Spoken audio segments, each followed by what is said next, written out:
Hello everyone, this is Joan from Kanen. Today we have a warranty work on this Anita here, a quick mill Anita. This is an older version of the quick mill model that they used to make.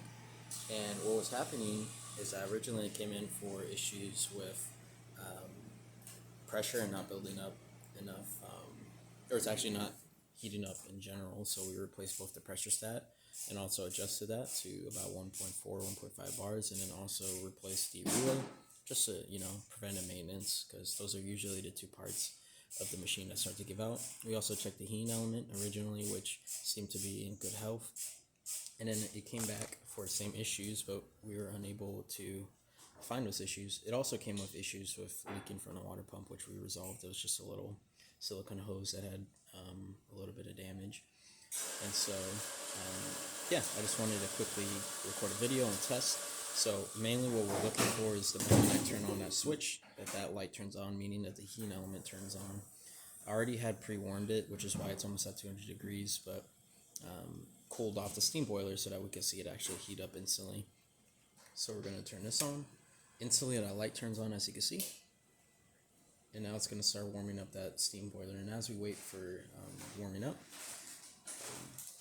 pretty much all the stuff we did originally was a tune-up, I believe, on this machine, which is where we descaled both the boiler and the group head, placing a gasket and shower screen. So this one got a general maintenance originally. And this little temperature here is just reading the temperature on the group head. As you can see, we're already rising just because I preheated the boiler. But we're just making sure that this light turned on, which means that the machine, once it receives power, instantly turned on the heat element, as long as there is enough water inside of the machine, of course. So we're just going to let that start to warm up. It's about to get to 1 bars here. And we're just going to run water through the group head, run water through the steam one, hot water, just to make sure that everything's working well, and that we're actually getting steam.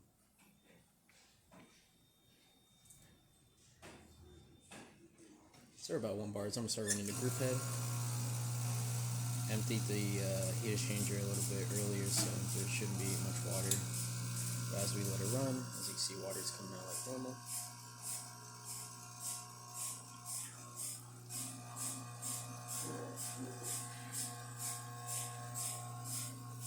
Turn this off now. Steaming, again, we're already past 1 bars. Steam working really well. And we just built this pressure inside of the machine. Then hot water, of course, and that's going to kick on the pump. And that's about it for this warranty work. If you like this video or any of our other repairs on our channel, leave a like, subscribe, hit the bell. Thanks for watching.